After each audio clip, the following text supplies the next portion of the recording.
This is part 2 of Interview with a Record Store Owner. I had the chance recently to chat with Eddie Dalrymple, the owner of Melodiya and Hot Wax Records here in Calgary, Alberta, Canada. Check out part 1 and all of my videos, by the way, at russman.ca. Now in this episode, Eddie talks about the success of Record Store Day and whether that's a good thing or not. Also, we find out what is really behind the current high prices of many new releases, and you'll never guess what the most valuable records are these days. Here it is, part 2 of Interview with a Record Store Owner. Vinyl records have become quite popular again. What do you think is behind the current vinyl revival? Is it because we've gone through like a couple generations of an MP3 world, or? Yeah.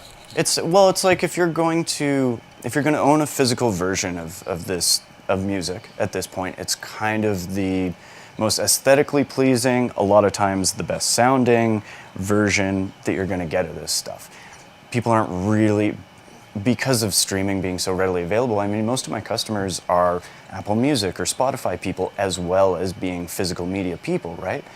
And because of especially if you're trying to keep up with new stuff now, because of the manufacturing delays, it's like if you want to hear it, generally when it comes out, you're going to stream it, you're going to get into it, and a lot of times the manufacturing delays are going to put the vinyl like 6 months down the road or something like that.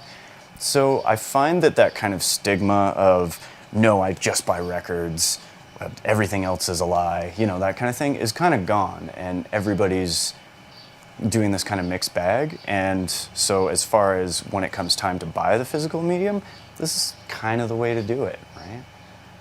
There is still some CD people that we have for sure, but the consensus for a lot more kind of, whereas it used to be niche and kind of the weirdos and stuff, just the fact that it's had this mainstream kind of grasp of like, oh yeah, this is something I can get into and enjoy, and it's not a secret world, it's not, that kind of thing.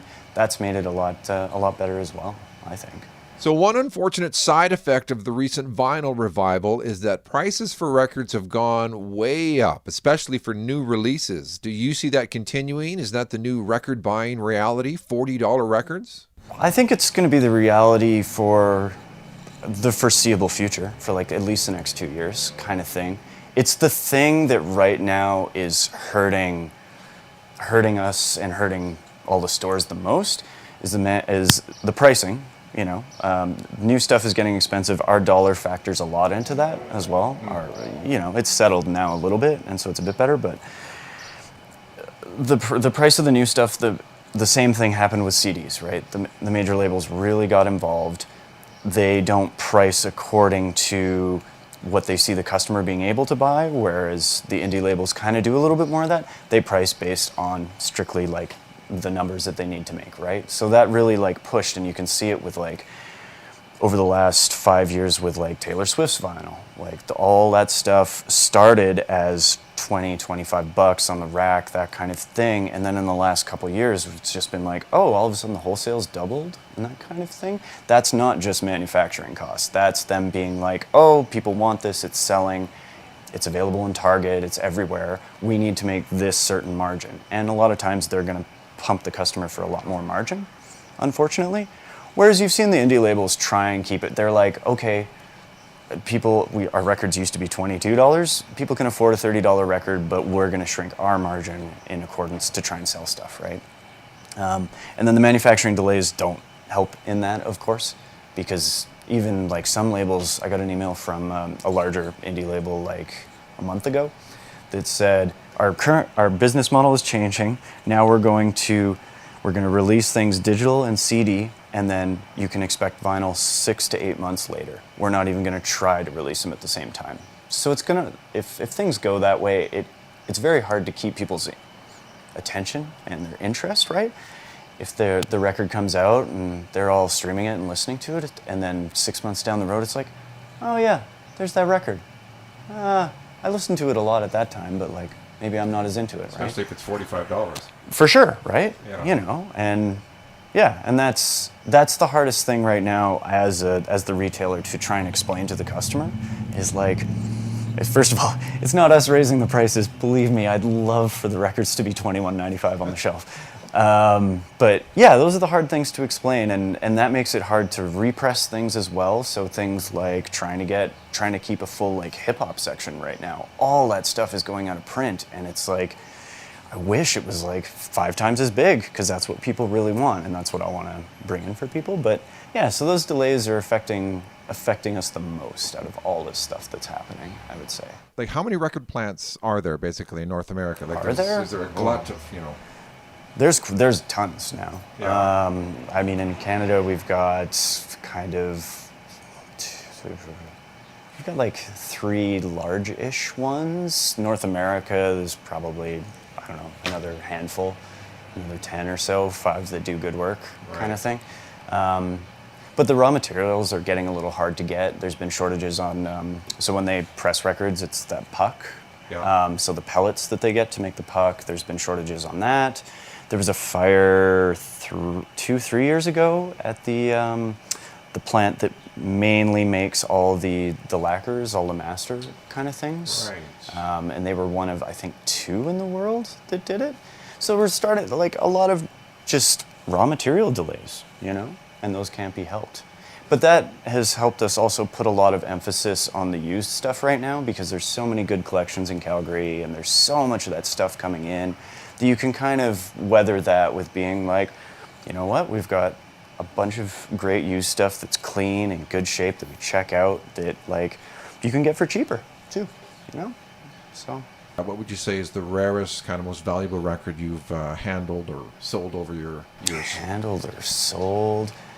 I mean, most of the rare stuff has become that kind of early heavy metal, like the bonsai stuff, that kind of thing. And I mean, that stuff has skyrocketed in value. It's insane. I mean, everything has. This, across the board, everything has gone up in value, especially during COVID. This, books, comic books, all the collectible stuff, pinball machines. But yeah, all that early heavy metal is like some of the most surprising stuff, where you get some of those bands that were really like not great, and their stuff is going for hundreds of dollars now. Yeah. Yeah, the 80s hair metal stuff is kind of through the roof. It's insane, right? Yeah. But everyone's interested in it right now, right? So, which was not true a few years ago.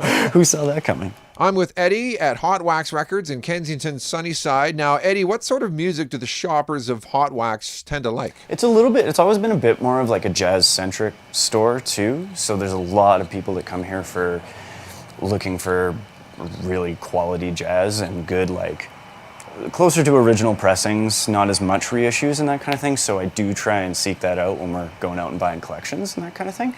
But like the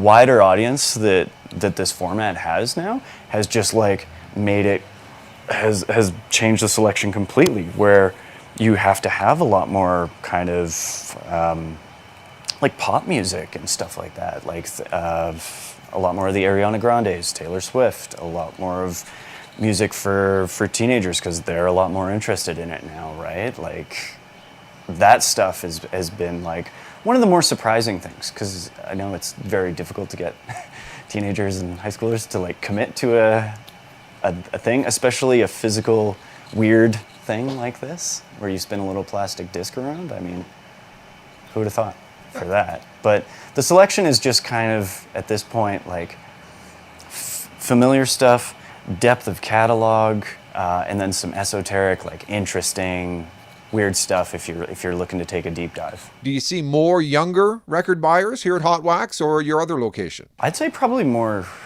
here, just because it's like the kids on like Friday when high school lets out early all come down to Kensington, and they go store to store and they just hang out and do the Friday afternoon thing, right? So we get a little bit more here.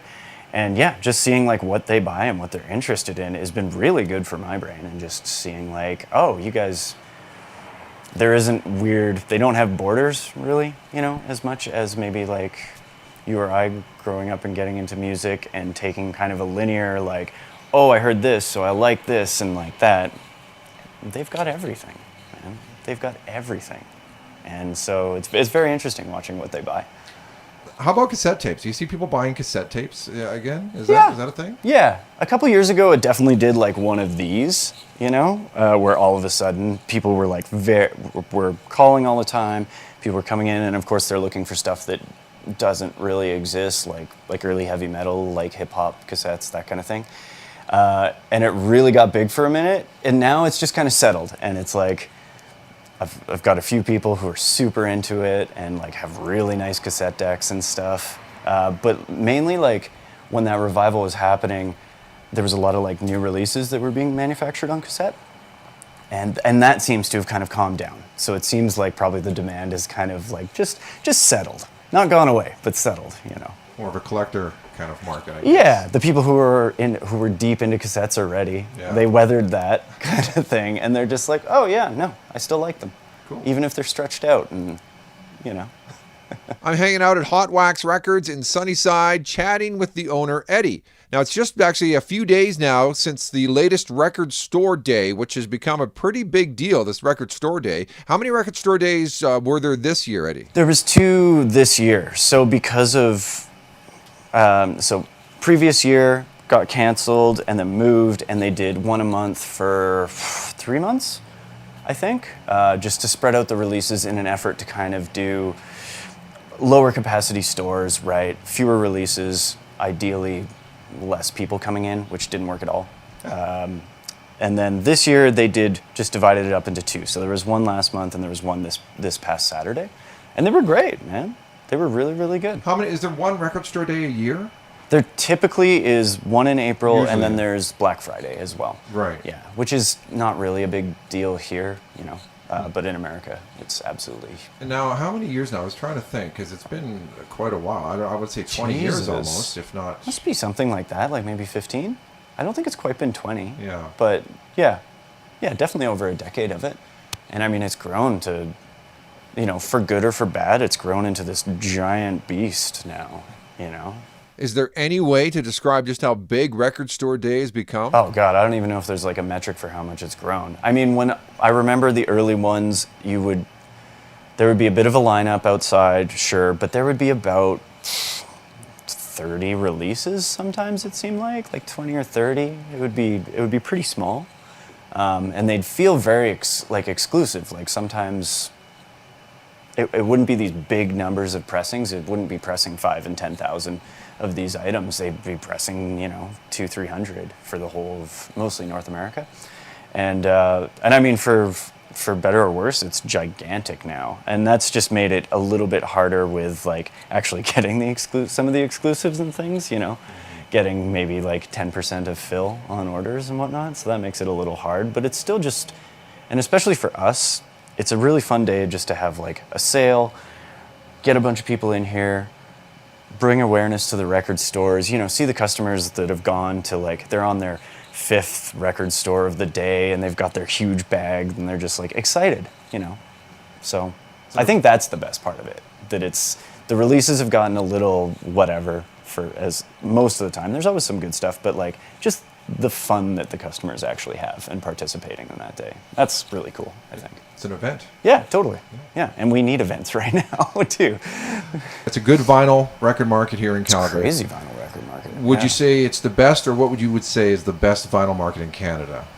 In Canada? Oh, probably selection-wise, out east, Montreal or Toronto, just because they have so much more there, being closer to the States, having a little bit more of a transient population come in, move there, dump their records, move to Detroit, buy records, come back, out there is very different. But out here is incredibly interesting. And there's a lot of really good collections, a lot of good used. There's a surprising number of stores. I'll talk to a lot of people that come out from Vancouver and whatnot and say that, this is one of their favorite places to go buy records because we have so many interesting stores. And at one point it did seem like maybe it would be too much, that kind of thing, but everybody's really found their niche and everything's really settled, and I don't know, it feels like a really good city for buying music in right now, where the stores are very complementary to one another at this point, Eddie from Hot Wax, I think that's all I have for you. Thank you so much for your time today. Hey, thanks, appreciate it. Hope my answers were okay. You passed. I passed! Yeah!